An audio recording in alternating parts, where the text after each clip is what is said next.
the large artery and the small artery. And usually you get the large artery is blood pressure, plaques, clots, and calcium, obviously. The small artery is largely reduction of flow reserve, organ dysfunction, very small artery elasticity, which is C2, and that, of course, is what we call hypertension. So there are processes going on in the small artery as well as the large, but we think of large disease, but ischemic myopathy is probably dependent on small artery dysfunction. Is a manifestation of small artery dysfunction. Microalbuminuria is a manifestation of small artery dysfunction in the kidney. So organs, small artery disease, acute or linked to large artery disease. I think both systems are strikingly altered by endothelium and by atherosclerosis. So highlight the significance of the imperative endothelial function throughout the whole trajectory of the disease. I'd like to get us back on track for finalizing I think also maybe we do a discussion of what the wasteland was talk about arterial structure and function. We also need to discuss our ability or inability to predict disease activity. Underlying disease activity can we detect disease activity? There is adhesion molecule and other markers that are very effective. In a single document, we need a discussion about disease activity and our ability to assess disease activity. Basically, to follow the pattern of disease, whether it's going on, we discussed this yesterday, whether we can do that with repeated practice. That's another way of stating that the trajectory that's it's basically what your doctor's talking about. Is it going like this? Yes. Is it staying like this? Yes. Or is it going like this? And can you do that in possible from structural imaging, or does that require a biomarker or some other marker? I don't know if there's something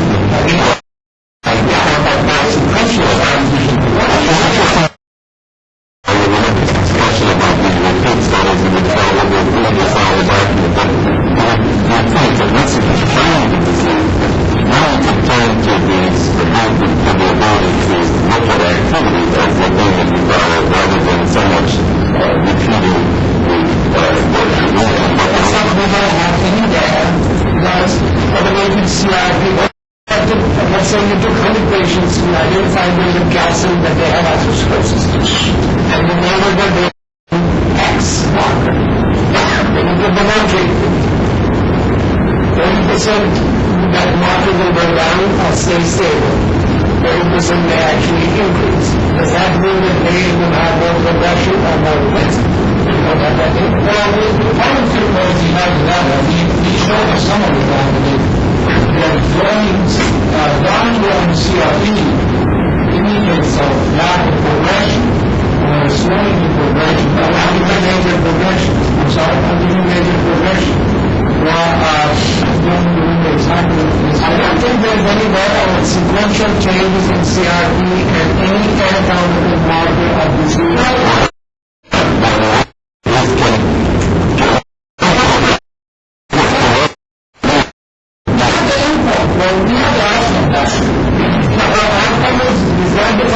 Sequential tendency. I know it's defined by whether it's high or low, and then a blood rate. Is there any data anymore that shows that progressive increase in CRP prospectively predicts increased progression of disease?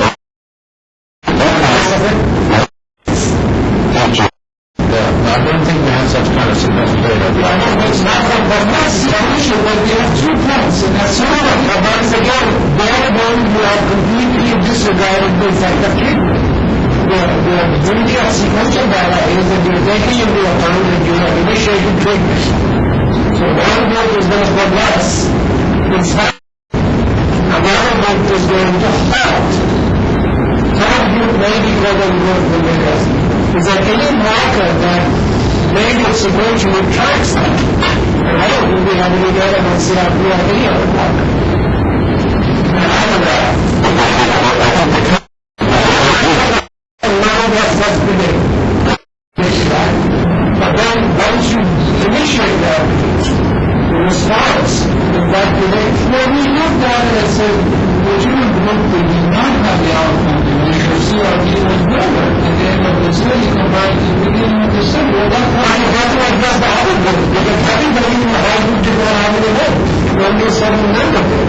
Only the one that did had a progressive increase, the ones that did. They're stable.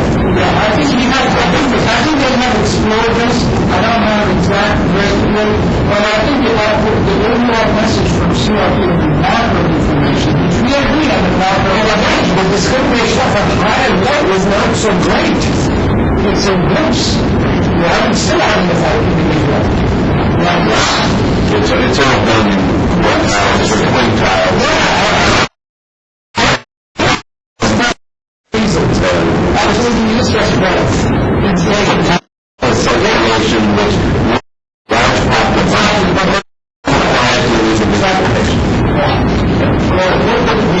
We're focusing on imaging observation before, and there's a rapid development of imaging observation before. Safety PIP, for example, image inflammation, image neuroslizations with different kinds of antibodies, so on.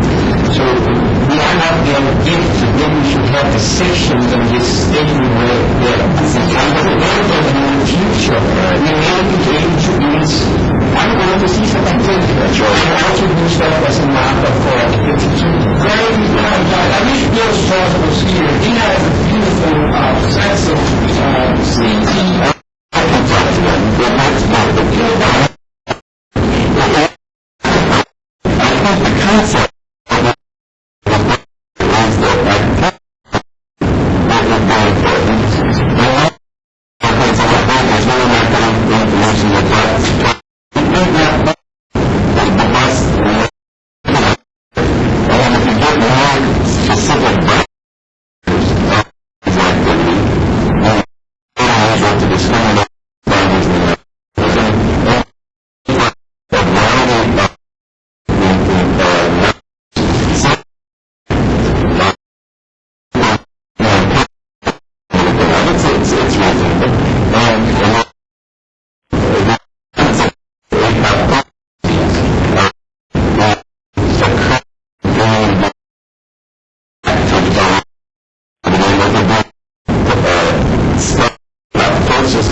activity function as future, as the future.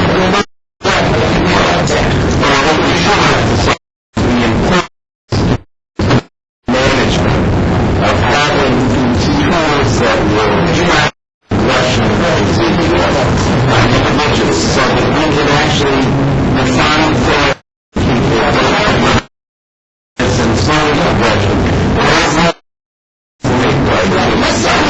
Let's only have, is this really feasible to do logical tests in patients every 2 years, 3 years? I mean, feasible means economic. So it's going to be taxable.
non-calcium inflammation, not because of microplaque rupture or calcium dissolving off the microplaque rupture, which is some activities that we hypothesis now are bad. So progression by angiography, progression in calcium, progression is bad.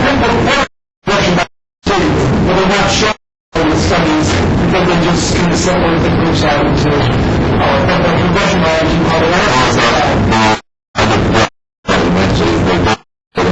Progression of ischemia is bad, and regression of ischemia is good. So we have Lansdale data, and there is the inspired data that was recently published that we can track a reduction in ischemia and inflammatory phase of regression.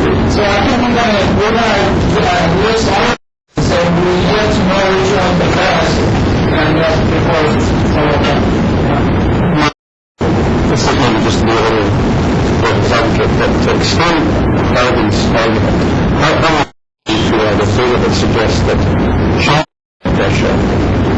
blood pressure, except at the highest end of the spectrum, meaning diabetic patients, and the same for cholesterol. Remember, for cholesterol, there is a certain amount of one-to-one relationship. Patients who have a dramatic lowering of their cholesterol will have diabetes. So some common characteristic for every measure. true, but we should have a method of measurement. The method of measurement that we permanently change, which is the black or areas black to the world versus risk factors. The black there was no risk factor. You and I were, and you currently is not. But if you look at the line, which is the place that the risk factor is, and how the method of measuring changes in that, as a cumulative effect. You have a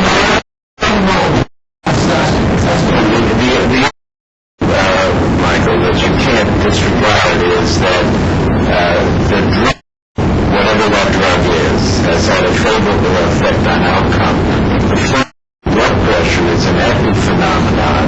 The greater the fall in blood pressure with that drug, the less vascular disease the patient has, and the less likely they are to have the event. So the blood pressure fall may be a manifestation of the mild nature of the disease destined to give you less events, and it isn't the blood pressure which is causing the reduction of events, merely an epiphenomenon. And you can say things with cholesterol. But I think we should include something about imaging software, because if we look at changes in the value of software, which I really suggest I use the term non-gas. Normally 5 is fine.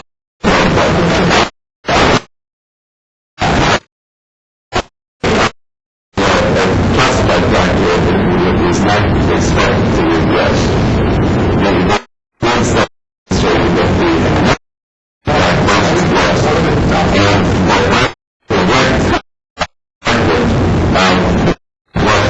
the regression of disease, the techniques that are developed, such as MRI, potentially ultrasound methods, and then potentially the imaging methods such as imaging LVR, oxidized LVR. Also CT angiography.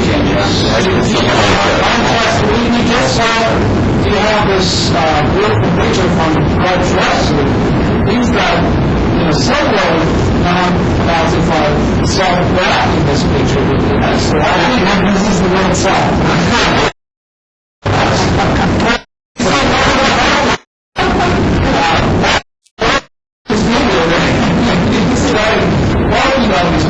I think this is a good discussion, and it seems like our second chapter is wrong because we're really looking into future interactions that are coming into place for measuring the activity of disease and function of the plaque.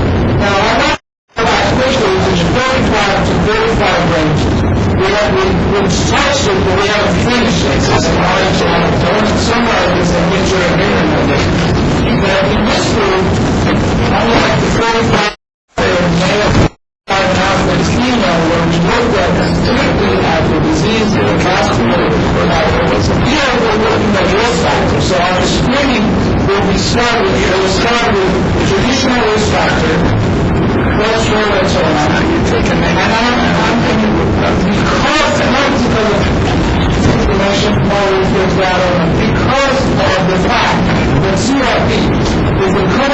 is dividing metabolic syndrome and also sclerosis early stage.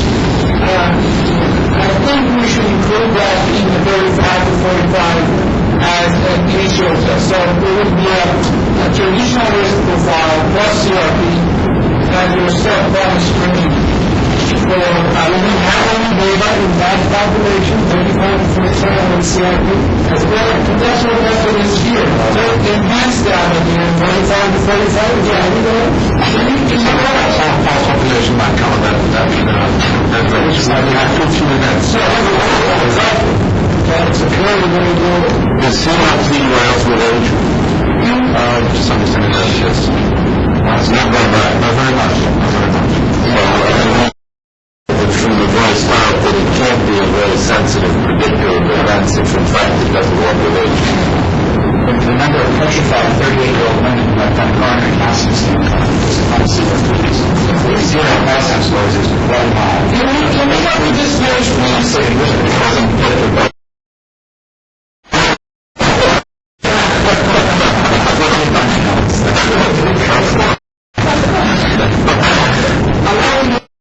This page, we will have those complaints.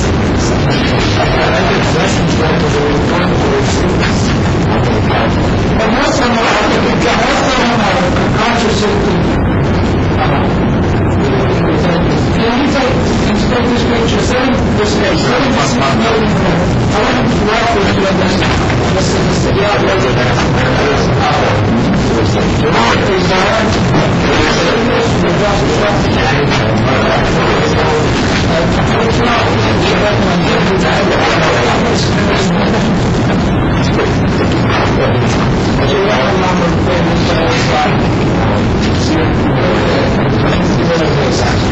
It's not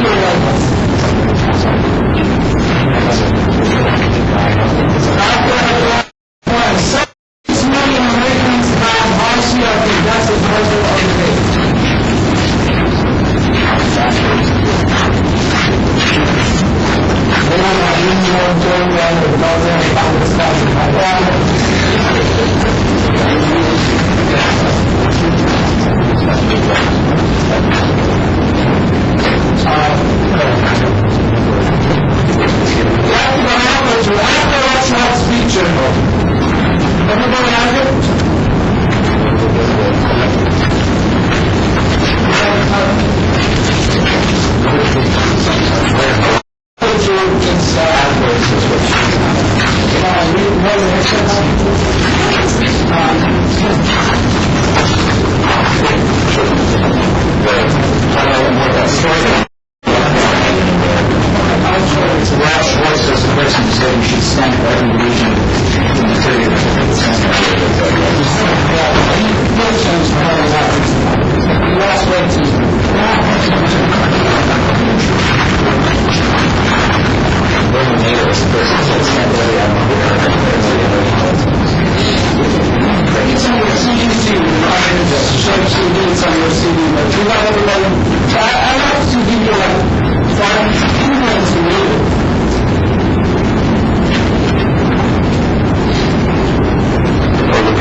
It's on your CD.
further down.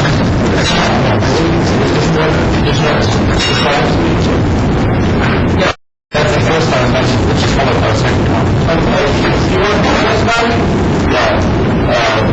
So, first of all, it's, as you see, it's probably the largest study, case cohort study that has been undertaken so far. With the longest follow-up is an important point.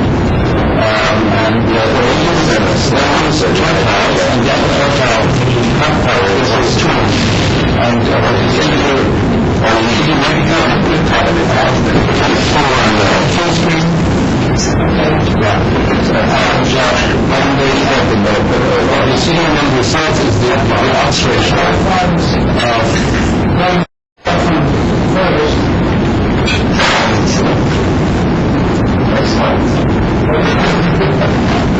okay, here we are. What they looked for the odds ratio compared with the upper tertile with the bottom tertile, and they used two as a compound, that's the upper tertile compound. And you see here in multiple adjustments, they came up with an odds ratio of 1.45, taking into account all components of the running score, but excluding the inflammatory markers, they actually feel like exercise limitations related from movement function. The interesting thing is, if you go one line down and look into the result after 10 years of follow-up, which has been done in most of the studies, most of the 22 studies that have been published so far, you see a considerable increase in the odds ratio, which is now 1.84, and most of the studies by and large come up with about 2 or so. Even if you go we could have analysis, and I haven't found the analysis where they use these kind of compounds.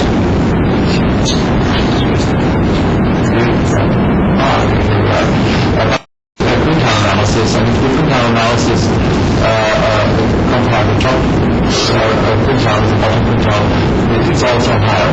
Now, these are the problems associated with that study, and one is really, if you look at all the data published, I think we have measured it in about 25 to 30,000, and then we have these large US populations.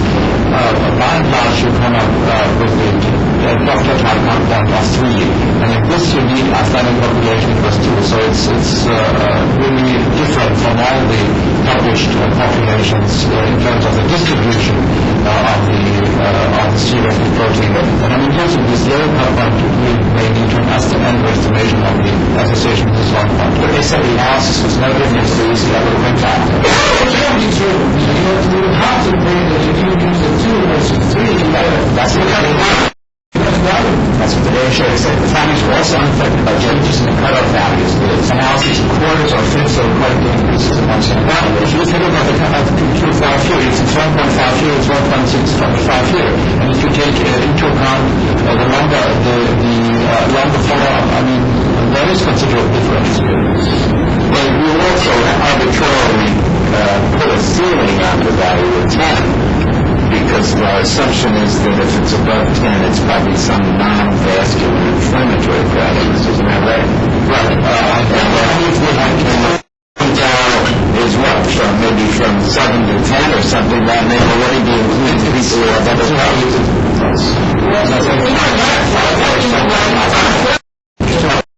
If you have some people about 10 or even 100 looking at these associations in these large numbers, it really doesn't affect their result. And another point is really, if you look at the distribution, this is a far wider scattering. I don't know why that happens. This is usually the scattering we see in all the other populations. Really, this is almost twice as high.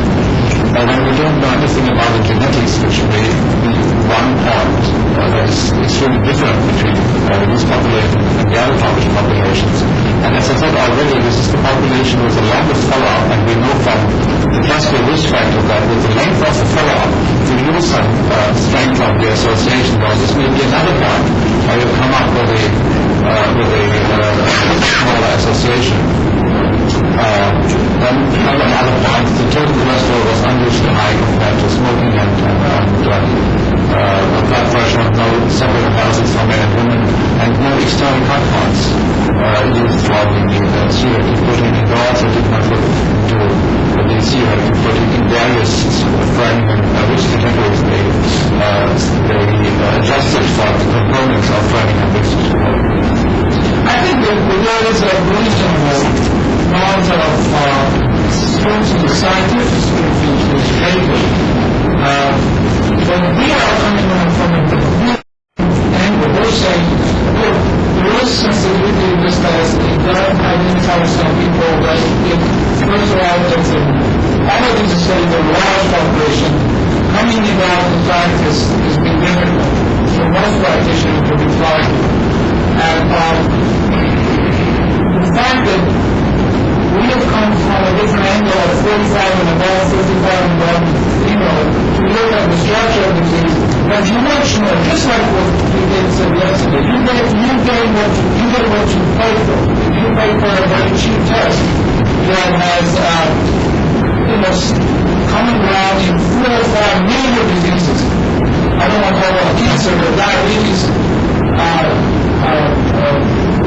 metabolic syndrome, and atherosclerosis disease. It's good that you can pick up the fact that there is common technology that helps to target on for some level of prevention, but it's not going to help you for identifying people vulnerable patient at risk of near future event compared to the vascular functional and anatomical assessment. I think we can cover that easily and put that optional to 45 and above. But now back to 35 to 45. Don't you think that adding this will help us identifying subjects who have some level of early disease, and this some level of early disease will help us to do something? Are you going to define in this 35 to 45-year-old which combination? I.e., let's say that we liked CRT and it was X high, but the LDL was Y low, or whatever. I mean, are you going to then suggest we have a combination of two of the... My suggestion is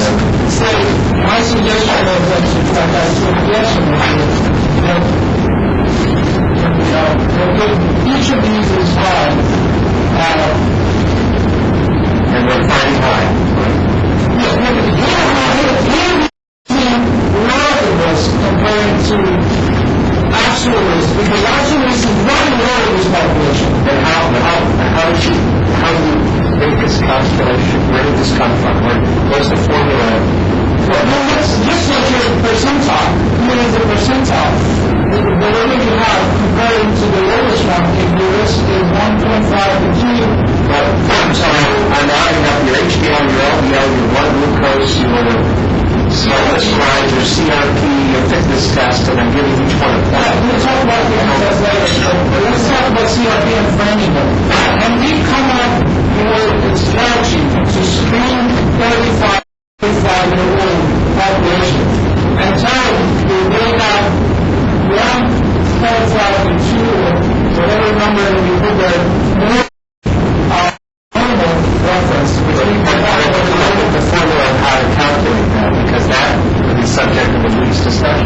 Let's say we calculate based on percentile. If you fall into the percentile of 75 and above, you are every month would give a point. I'm just trying to figure out how the mathematical you come up with this. I'm just saying, let's come up with framing time. You have a framing time distribution right in that percentile. Okay.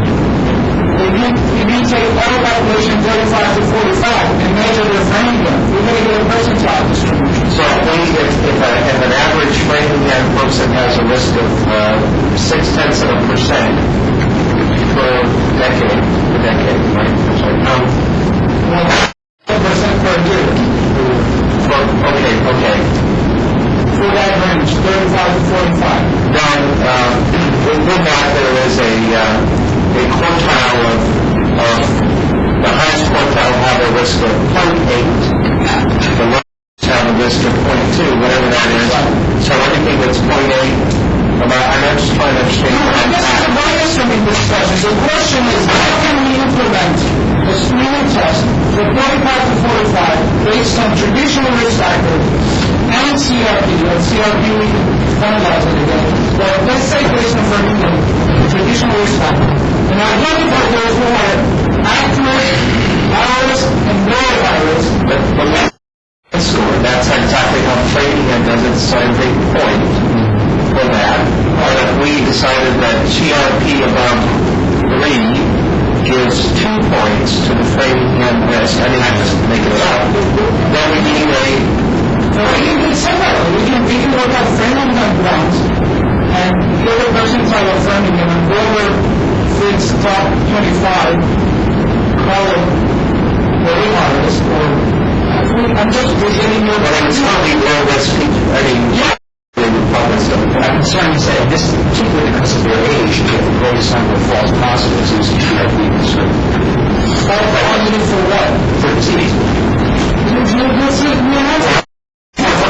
This is not a tagging disease. This is a population that are involved in disease, and we're just looking into the risk profile, and we want to classify them to look versus where they are. Like a 35 to 45-year-old group, and we keep that, and that's what I'm using their family, and then just put in there total cholesterol 200, 300, 400, 500. You will find that you have to have a cholesterol of about 350. You need a diastolic pressure of 110. You need smoking before you even get to close to 2%.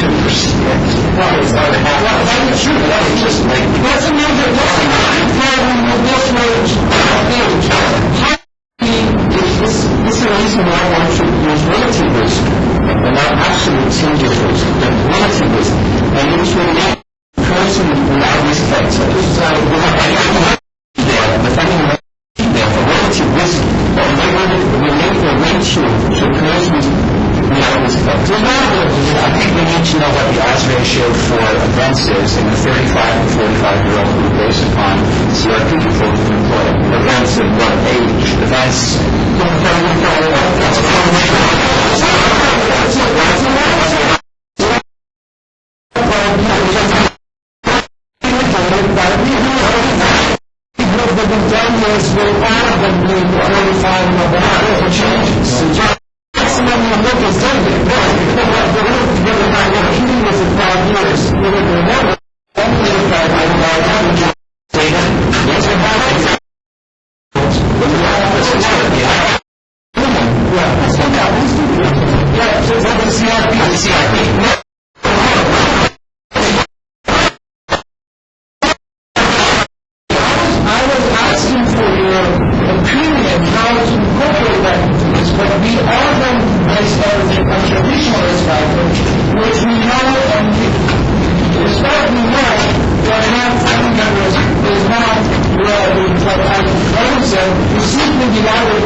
kinds of wisdom. One is that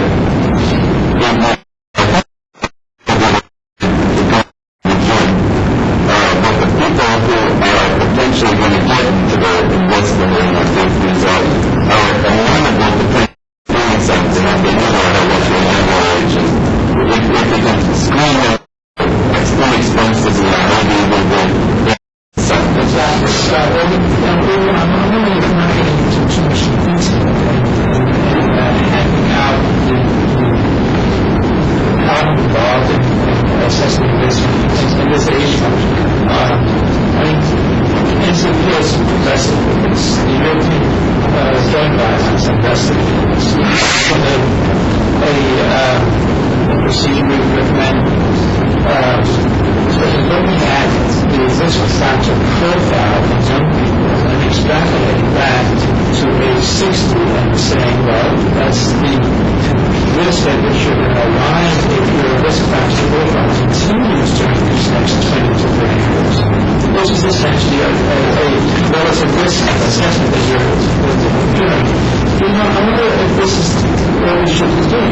I haven't. I've always had worked at this, and there's nothing particularly wrong with what others have done. Not necessarily wrong, but I think I've got it much easier now, because the one that is called 45 and we got it 45 and after was a very solid base of imaging the disease and suffering the disease. Our problem is 35 to 45, and you have a problem because there is no really effects here. And we're trying to slow the progression of disease, and our problem is to be able to tag people based on the risk of having whatever is going to happen based on the data. So I think our job is much easier. We're not concerned about false positive, false negative, missing somebody in the last 100 things. We're not going to have that. But if you tag me with 200, close to 300, and lack of exercise, fat history, smoke, as a very high risk, I'm doing fine. So you put me in risk. And not because of my life is normal, not having one of these, lawyers, we have to be found lawyers for that category. Remember, you need to have a reason to do some changes in my life. And that's what we want to do. What you were saying is that a lot of work has gone into this. We would like to just go into it.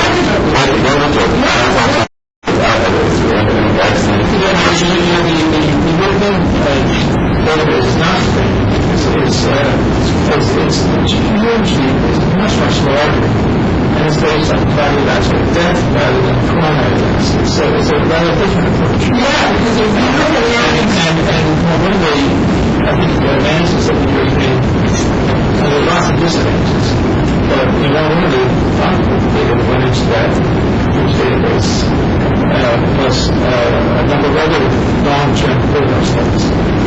One advantage of it is that the events in the low-risk groups, age groups, are more complete than in the family because there are so few data in the small databases such as program and family, whereas there are a lot more events in a huge database such as this one, because there were 7,000 events. There's 7,000, program is just 325 events. That's all the program is based on. And then there's some quality. This is a huge different systems.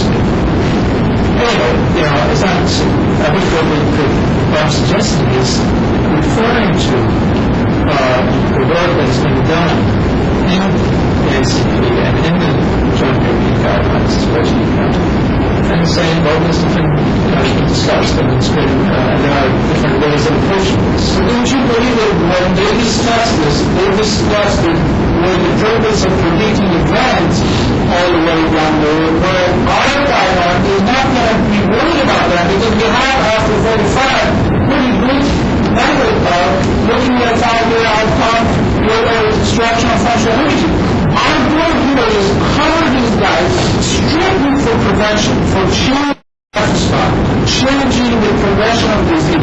So what drives me really strongly about this group is we are able to tag them how much of that sway. You seem to say, see, I say good part of this guy is no risk. He's closer to 300, and he has a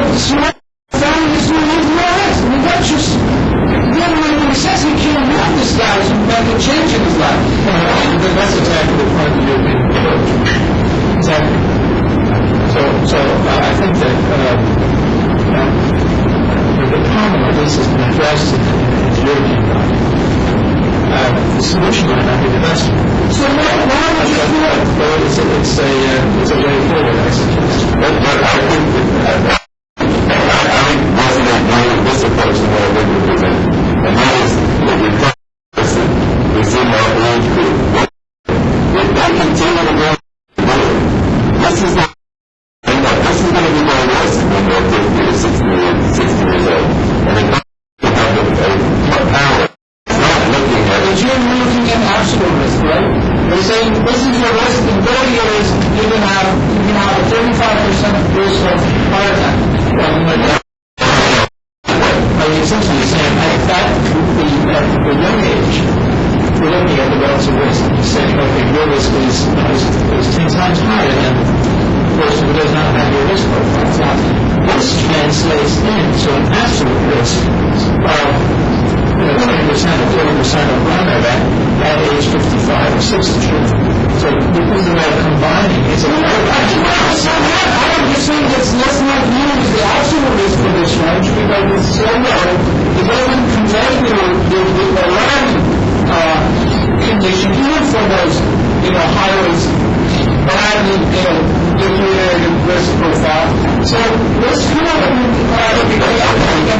What sign is it that the absolute risk is not the one at that age. It's the one that is the absolute risk when they're 60. In this era of everybody thinking of going for much longer. so you need to carry this through independently. Of course, we want to use that number. But having the very high risk, I think this is very important. You see this a good thing when we're not recommending step, we're not recommending step. They should be.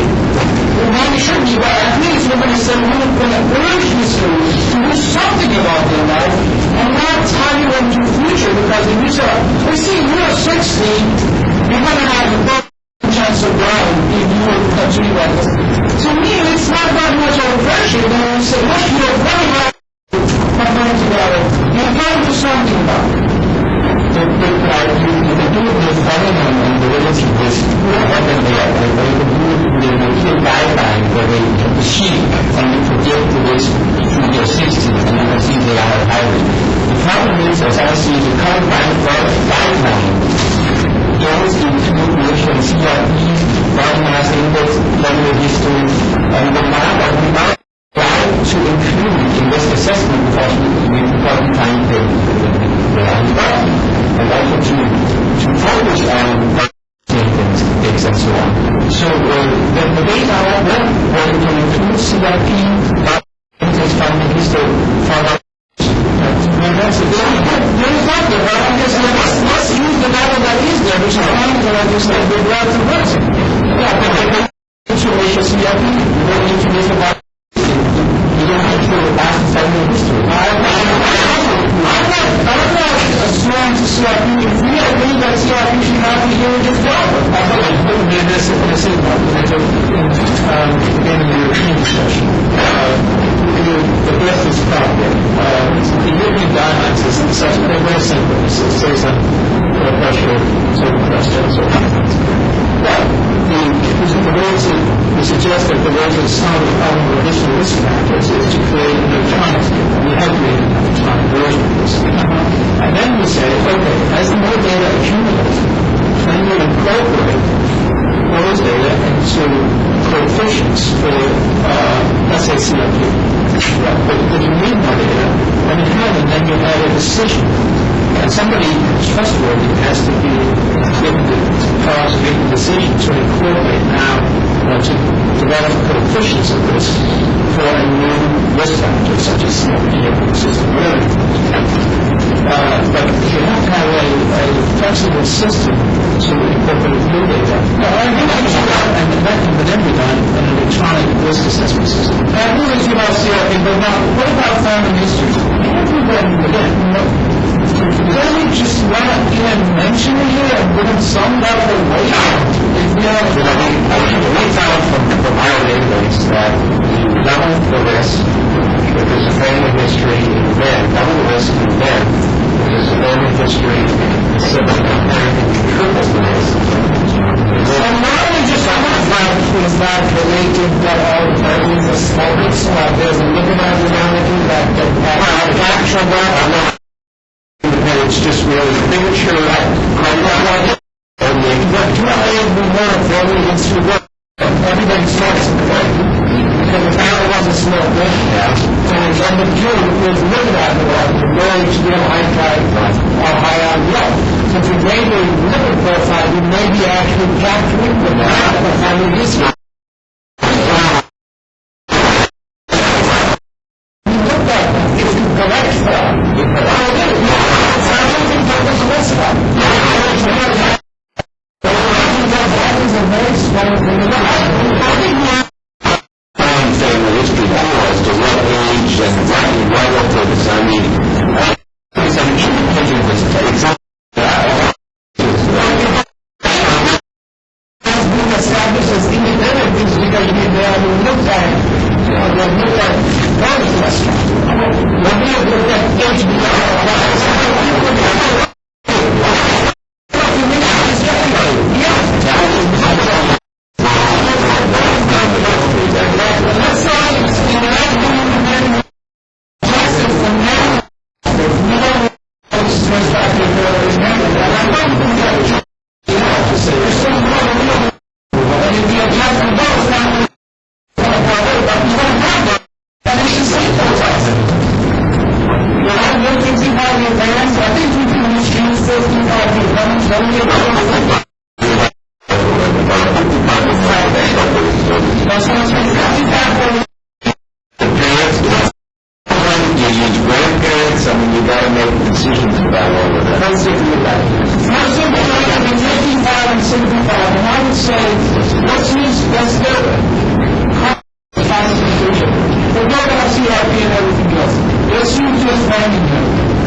That makes a very difference. I'm not